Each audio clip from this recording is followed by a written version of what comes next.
Hello guys, welcome again to the channel. I hope you are doing great. I hope you are doing well. So guys, on today's video, I'm talking about this guy behind me. Not this guy, this woman behind me. So this cow is probably the most stubborn cow I've ever experienced in my life and will ever experience. This cow has stressed like all the people working on this farm, including me. This cow has stressed all of us. For the past 2 weeks, this cow has been stressing the hell out of us. What I mean, I was having sleepless nights because of this cow. Because of this single cow you see here. This cow, okay, sometimes 2 weeks ago, 2 weeks ago, because what to do here is zero grazing. We actually raise our cows on zero grazing here. We have over 20 cows here, and we raise them on zero grazing. Oh, the other cows. Okay, they are over there. So we raise our cows here on pure zero grazing. We don't take them out. We don't have herdsmen. What we have are people that bring grasses for them, and sometimes people that bring other kind of what do they call it? Other kind of I've forgotten them. Other kind of supplements. Yeah, supplements like the brewery spent grain and the rest. So that's what we use to supplement their feed here. So this woman behind me, sometime 2 weeks ago, I was actually here on the farm because I'm not always at the farm. I have workers who work for me, so I'm not always at the farm. So that day I came. I think that should be beginning of this month. Yeah. So I came to the farm. You know, I also keep the goats here. The goats always also stay here with the cows. Even though this is not our permanent ranch because we are building another ranch somewhere else that we will take them to once we are done there. So 2 weeks ago I was here, because I this is where their water usually stays. So I didn't see there was no water. So there was no water in their this thing in their bowl. So I was like, let me go and get water for them. And you know what you're not used to it. So this gate, that's the gate. And if you watch, you can see some of the goats at the gates. It's like they want to run out. So when I went to fetch their water from the other side of the farm, I forgot to close the gate. Now, I know one thing about these cows is that cows are not always comfortable in a confined place. Cows are grazing animals. Cows are like herds animal. They like moving around. So immediately that they saw that the gate was open, and me, that was my mistake. I went to fetch the water, thinking that I would do fast and come. But since it's just there, So like this is where I went. That place that has that big roof, that's where I went to and see the farm here and see where the ranch is. So I was like, let me just go and fetch the water instead of me locking gates, coming back and open the gates. So I went. I know someone that is managing a farm.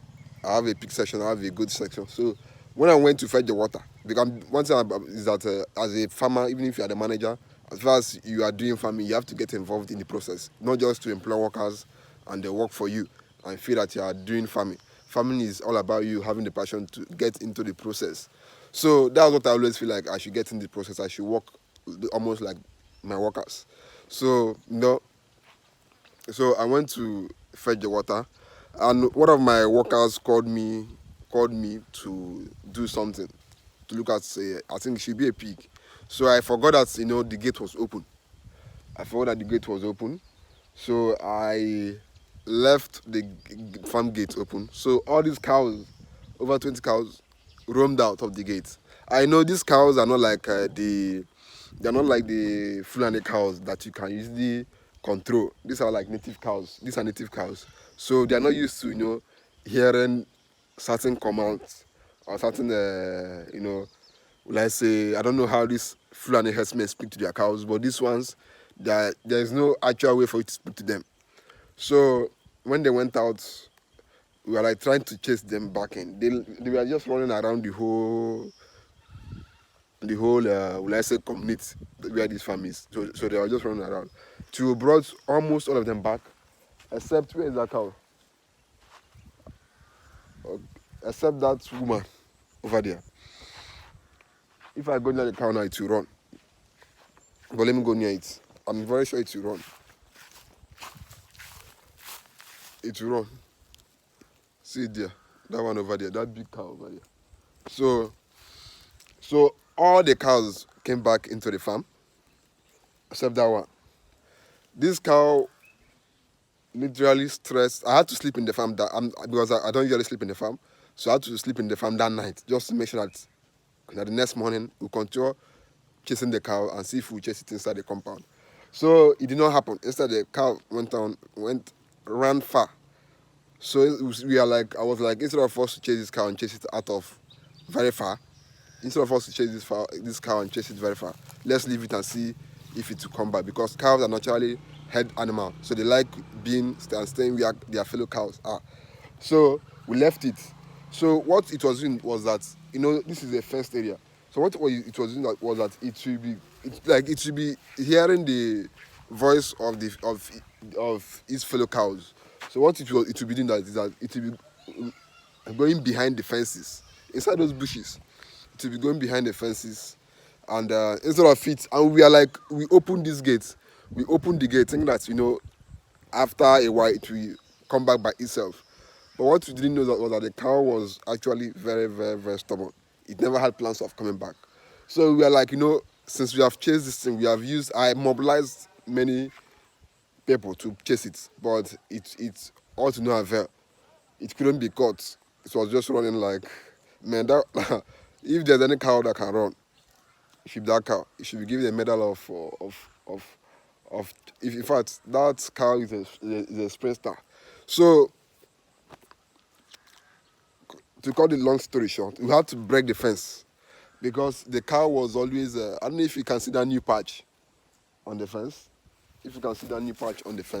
So we had to break the fence, because since it was roaming around that area, it was already roaming behind the fences. So we are like, since this cow is always roaming behind the fence, why don't we break the fence? Even though it's going to be expensive to repair, but let's break the fence, since it doesn't want to follow the gates and come back. Maybe it's afraid of us who have been chasing. Because one thing about these cows is that if you chase them with too much force, they will mark your face, because cows easily mark people's faces. Because all these cows now, they know me. They can easily mark faces, and they know that they can relate to what your face means. If your face is relatable to, let me not bite my tongue. If your face is, to them, if they see it as, if they relate your face with danger, maybe in the past you have chased them or tried to harm them, if they see you, they run. But if they relate your face with someone that feeds them, someone that gives them water, if they see you, they will come near you. That's how cows are. So if you want to befriend cows, the easiest, so this is like a simple hack, the easiest way is to be the kind of person that give them food, give them water. They will like you for it. But if you're the kind of person that is always holding a knife, trying to chase them, trying to harm them, if they see your face, they will run from you. So we are like, let's break the fence. So that was how the cow entered. But at a point, the cow it will come near the fence, so where we broke the fence. It will come near where we broke the fence. It will look around as if it knew that it was a trap for it to come inside. So it will come to the fence, look around, and go back. Like it was roaming inside these bushes. The cow was roaming inside these bushes. And I was like, I was saying that if I don't catch this cow, the best thing I can do, because it was going to people's farms and destroying what people planted. And this is like rainy season. People have been planting cassava, maize. So it will go into the community and destroy what people have planted. And people will be like, why am I allowing my cow to destroy their things? Is it how a business is now? I'm like, it's not my fault. It's not my fault. So I was saying that if I don't get this cow, I set a time limit that if I don't catch this cow, I'm going to pay a hunter to shoot it so it will die instead of it causing problems for me. So, but at a point, it entered by itself. So that was how the cow entered. Because one thing about this cow is that if you chase a cow with physical force, in fact, one thing about animals is that if you want to succeed in controlling animals, never do it with force. Always approach animals gently. That is what I learned from that experience, that if you want to catch a cow, don't chase it. Just try to control it calmly, or else you keep on chasing it and chasing it. So that's on today's video. Make sure to subscribe to the channel. We raise goats here, we raise pigs here, we raise cows here. We raise goats too here. My goats are not, most of them are not even here. So that's it on today's video. Subscribe, like the video, and here are my other friends over there. So I'm inside that other place, but these are like three, I think 10 are there. So guys, subscribe, like, and follow up the channel. Thanks for watching.